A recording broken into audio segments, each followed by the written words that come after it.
What's going on, guys? Here back with another video. So we had some hoop stuff going on yesterday. We had Minnesota against the OKC Thunder. Thunder is able to pull off the win. Shai Gilgeous-Alexander scored it and one late in the game to keep his 20-point streak alive. Knicks beat the I don't know. I want to say the Utah Jazz, something like that. The Knicks beat somebody like that, but only by three. They were down early in the game, ended up coming back and winning that. Warriors, the Knicks. Maybe it was the Warriors. The Knicks beat the Warriors. Yes.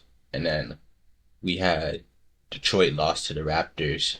So after I made a video saying I don't think the Raptors could beat any of the top two seeds, which is Detroit and Celtics, they went out there and beat the Detroit Pistons. So makes you kind of wonder.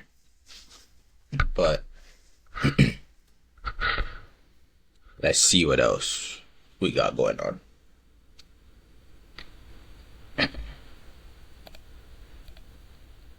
Not gonna really watch no highlights today. Just gonna look at the scores and talk about what I saw out there.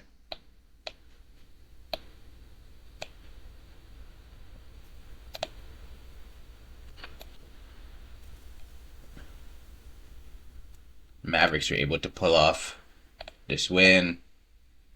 So Cooper Flag, 10 of 17, 6 rebounds, 10 assists, 27 points. Starting to figure it out. Not gonna make the playoffs this year, obviously, but next year gets Kyrie back and gets a piece in the draft, so they're going to be looking to make plays next year. I still don't know who I have as my rookie of the year between Cooper Flag and Con Knueppel. I kind of want to say Con Knueppel at this point in time just because he's nearly a 50-40 guy averaging 20 on a team that's making a playoff push, but we all know how the hype goes and everything, so we shall see how that shakes out. Max Strus' first game back after 67 games out adds a whole nother dynamic to the Cleveland Cavaliers, even though they weren't able to get this done. They're still without Jared Allen right now, dealing with a knee injury, but Max Strus, 7 of 9, 6 for 7 from 3, 24 points, 8 rebounds off the bench in his first game back in 67 games. So the Cavaliers are just slowly just adding even more. You know, they weren't able to get this game done though. Bucks won. Sixers got a win. So Kings took down the Knicks. And then BI back-to-back 30s. Brandon Ingram, I said he should be the go-to option for the Raptors if they want to go far, and you're seeing it. This is what I like to see out of Scotty. A little bit like around 10 to 15 shots and just do everything else. 8 assists, 10 rebounds. He's capable. Very great defender, so I want to see him low volume on the shots and just more facilitated and just rebounding and just doing that stuff and this is what you want to see from BI. Would like to see more rebounds, but don't really need to be the passer out there. Just be a scorer. 12 for 25, 34 points, 4 for 9 from 3. Had 5 threes last game, so really starting to hit the 3-ball now. That's the dynamic that the Raptors are missing. So now, this is my main thing that I want to talk about today. Just trying to switch everything up a bit.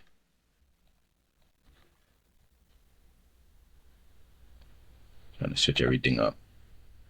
Okay, let's start here. Start in the Eastern Conference. So, Eastern Conference, Sixers, Heat, Hawks, Hornets. As of today, who do you think is going to be making it out to play? And do we think...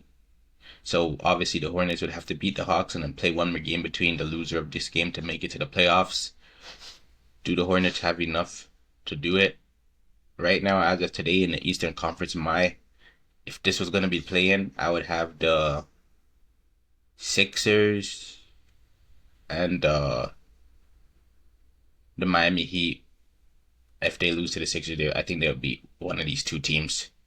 Honestly, let me know how you feel about that. And then let's go over to the Western Conference.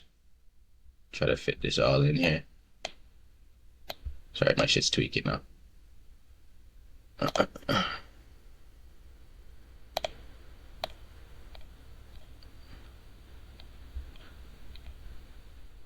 And then on the Western Conference, Suns, Clippers, Warriors, Trailblazers. If Kawhi plays, I'd have the Clippers be in the 7th seed. And then between the Suns and the Warriors, or the Suns and the Trailblazers, I think I'd have the Trailblazers low-key sneaking one away from the Warriors, and then I have the Trailblazers and the Clippers making it to the playoffs. out west from the play-in. So let me know. So my my two teams from each conference making it to the play-ins, I have Clippers, Timberwolves if Kawhi plays. And then in the East I have Sixers and Miami Heat coming out to play-in.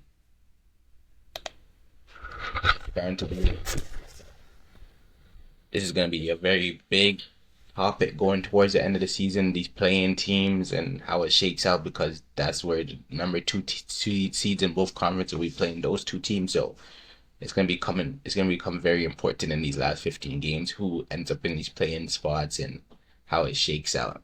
Like, it's crazy how much more the play-in adds to the dynamic of the league. 10 teams being able to get a shot to make it in adds extra games for the league, makes the league happy, makes the viewership go up a little bit at the end of the season before the playoffs. So, and these games feel like playoff games. So, looking forward to seeing them.